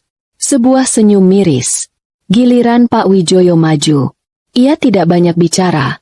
Ia membiarkan bukti-bukti yang berbicara. Dengan metodis, ia membantah setiap klaim dari pihak Bima. Yang mulia, Pak Wijoyo memulai. Suaranya tenang namun penuh keyakinan. Pertama, izinkan saya meluruskan. Perusahaan klien saya, PT Anissa Jaya Kosmetika, telah berdiri dan menjadi perusahaan yang sangat sehat secara finansial jauh sebelum pernikahan klien saya dengan tergugat. Ini adalah laporan keuangan perusahaan 3 tahun sebelum pernikahan. Ini membuktikan bahwa perusahaan dan aset utamanya adalah murni harta bawaan klien saya. Ia meletakkan setumpuk dokumen tebal di meja hakim. Kedua, lanjutnya, mengenai klaim bahwa tergugat telah berkontribusi pada kemajuan perusahaan selama menjabat sebagai direktur pemasaran. Dengan menyesal saya harus menunjukkan bukti yang sebaliknya. Pak Wijoyo kemudian memaparkan data-data yang pernah kutunjukkan padanya. Laporan evaluasi kinerja divisi pemasaran selama Bima memimpin. Grafik penjualan yang terus menurun. Anggaran promosi yang membengkak tanpa hasil. Bahkan notulensi rapat yang mencatat beberapa kali Bima tidak hadir dalam rapat penting tanpa alasan yang jelas. Data ini menunjukkan bahwa divisi yang dipimpin oleh tergugat justru menjadi beban bagi perusahaan, Yang Mulia. Alih-alih memberikan keuntungan, divisi tersebut justru merugi secara konsisten. Jadi, klaim bahwa tergugat turut andil dalam kesuksesan perusahaan selama masa pernikahan, sama sekali tidak berdasar. Pukulan terakhir adalah yang paling telak. Pak Wijoyo menyerahkan satu bundel dokumen lagi. Dan yang terakhir, Yang Mulia. Ini adalah rincian gaji resmi yang diterima oleh tergugat setiap bulannya. Dan ini adalah laporan tagihan kartu kredit tambahan atas nama tergugat yang dibayarkan oleh klien saya. Seperti yang bisa dilihat, pengeluaran pribadi tergugat untuk gaya hidupnya jauh melebihi gaji yang ia terima. Ini membuktikan bahwa selama pernikahan, tergugat bukan hanya tidak memberikan kontribusi finansial, melainkan menjadi tanggungan finansial sepenuhnya bagi klien saya. Setiap lembar bukti yang dipaparkan oleh Pak Wijoyo terasa seperti paku yang menancap di peti mati argumen Bima. Wajah Bima semakin pucat. Pengacaranya pun terlihat kehabisan kata-kata. Tidak mampu membantah data dan fakta yang begitu telak. Hakim mempelajari semua bukti dengan saksama. Setelah skors beberapa saat untuk musyawarah, sidang pun dilanjutkan untuk pembacaan putusan. Aku menahan napas. Setelah menimbang semua bukti dan keterangan dari kedua belah pihak, suara hakim menggema di ruangan. Majelis hakim memutuskan. 1. Mengabulkan gugatan cerai dari penggugat, Anissa Maharani. 2. Menjatuhkan talak 1 kepada tergugat, Bima Arya. 3. Menolak seluruh tuntutan tergugat mengenai harta bersama atau gonogini, karena tidak dapat dibuktikan kontribusinya dan sebagian besar aset terbukti merupakan harta bawaan penggugat. Tok, tok, tok. Suara palu hakim yang diketuk 3 kali itu terasa seperti suara terkeras yang pernah kudengar. Itu adalah suara kebebasanku. Suara penutup dari sebuah drama panjang yang menyakitkan. Sidang selesai. Aku menyalami Pak Wijoyo, mengucapkan terima kasih yang tak terhingga. Saat aku berjalan keluar dari ruang sidang, aku melewati Bima yang masih duduk terpaku di kursinya. Ia menatap kosong ke depan, seolah jiwanya telah tercerabut dari raganya. Ia telah kehilangan segalanya. Secara resmi, secara hukum, aku tidak merasakan kemenangan atau kegembiraan yang meluap-luap. Yang kurasakan adalah sebuah kelegaan yang dalam dan tenang. Seolah sebuah beban seberat gunung akhirnya terangkat dari pundakku. Aku berjalan keluar dari gedung pengadilan, menuju cahaya matahari yang terasa lebih hangat dari biasanya. Aku tidak menoleh ke belakang. Masa lalu telah resmi kututup pintunya, dan aku siap melangkah menuju fajar yang baru. 1 tahun berlalu. Waktu adalah penyembuh yang ajaib. Luka di hatiku telah mengering, meninggalkan bekas tipis yang tidak lagi terasa sakit saat disentuh. Bekas luka itu justru menjadi pengingat. Sebuah pelajaran berharga tentang kekuatan diri dan pentingnya menghargai diri sendiri. Hidupku telah berubah. Aku menjual rumah megah yang penuh kenangan buruk itu dan membeli sebuah rumah yang lebih kecil, lebih hangat, di lingkungan yang asri. Rumah baruku memiliki banyak jendela dan sebuah taman belakang tempat aku menanam bunga-bunga favoritku. Disinilah aku menemukan kedamaian yang sesungguhnya. Perusahaanku semakin bersinar. Lepas dari beban finansial dan drama personal, aku bisa mencurahkan seluruh energi dan kreativitasku untuk bisnis. Kami baru saja meluncurkan sebuah lini produk perawatan kulit organik yang sukses besar di pasaran. Aku juga memulai sebuah program pemberdayaan perempuan di kampung halamanku, memberikan pelatihan keterampilan dan modal usaha bagi para ibu rumah tangga. Melihat mereka tersenyum dan berterima kasih memberiku kebahagiaan yang tidak bisa dibeli dengan uang. Aku lebih sering menghabiskan waktu bersama keluargaku. Hubungan kami menjadi lebih erat dari sebelumnya. Tawa ibu dan nasihat bijak bapak menjadi sumber kekuatanku. Aku sadar, di tengah semua pencarianku akan cinta, aku lupa bahwa cinta yang paling tulus dan tanpa syarat selalu ada di sana, menungguku di rumah. Suatu Sabtu sore, dalam perjalanan pulang setelah mengunjungi salah satu proyek sosialku, aku memutuskan untuk melewati jalan yang jarang kulalui. Mobilku berhenti di sebuah persimpangan lampu merah yang cukup ramai. Mataku tanpa sengaja menatap ke sebuah dealer mobil bekas di sudut jalan. Pemandangan di sana membuatku tertegun. Seorang pria berseragam sales yang sedikit lusuh dan basah oleh keringat sedang membungkuk-bungkuk, mencoba meyakinkan seorang calon pembeli. Ia mengelap sebuah mobil sedan tua dengan kain lap, sambil terus berbicara dengan antusiasme yang dipaksakan. Pria itu adalah Bima. Ia terlihat jauh lebih tua dari usianya. Rambutnya sedikit menipis, dan kulitnya yang dulu terawat kini menghitam terbakar matahari. Tidak ada lagi jejak keangkuhan di wajahnya. Yang tersisa hanyalah kelelahan seorang pejuang hidup. Saat mataku terus menyapu pemandangan di depanku, aku melihat sesuatu yang lain, beberapa meter dari dealer mobil itu. Sebuah warung tenda kecil yang menjual gorengan dan es teh. Di belakang wajan penggorengan yang penuh minyak panas, seorang wanita parubaya dengan daster kusam dan wajah yang masam sedang melayani pembeli. Rambutnya disanggul seadanya, dan tangannya bergerak dengan kasar saat membungkus gorengan. Wanita itu adalah Ibu Reni. Ratu sosialita itu kini menjadi seorang penjual gorengan di pinggir jalan. Melihat mereka berdua dalam kondisi seperti itu, tidak ada rasa puas atau gembira dalam hatiku. Aku tidak merasakan kesenangan dari pembalasan dendam. Yang kurasakan justru sebersit rasa kasihan yang aneh dan sebuah kesadaran yang mendalam. Inilah karma. Bukan hukuman dari langit, melainkan hasil alami dari serangkaian pilihan dan perbuatan mereka sendiri. Keangkuhan telah membawa mereka ke puncak palsu, dan kini keangkuhan yang sama telah menghempaskan mereka ke dasar yang nyata. Lampu lalu lintas berubah menjadi hijau. Mobil di belakangku mulai membunyikan klakson. Aku tersadar dari lamunanku. Aku tidak terus menatap mereka. Aku menarik napas dalam-dalam, lalu melajukan mobilku. Aku menyalakan musik, sebuah lagu ceria yang memenuhi kabin mobil. Aku melirik bayanganku di kaca spion. Seorang wanita yang tersenyum. Seorang wanita yang pernah jatuh begitu dalam, namun berhasil bangkit dengan kekuatannya sendiri. Seorang wanita yang telah menemukan kembali kebahagiaannya, bukan dari harta atau status, melainkan dari kedamaian hati dan cinta yang tulus dari orang-orang di sekelilingnya.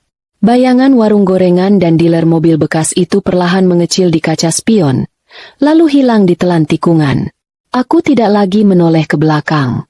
Jalan di depanku terbentang luas dan cerah. Fajar yang baru telah menyingsing dalam hidupku, dan aku siap menyambutnya dengan hati yang lapang dan langkah yang mantap.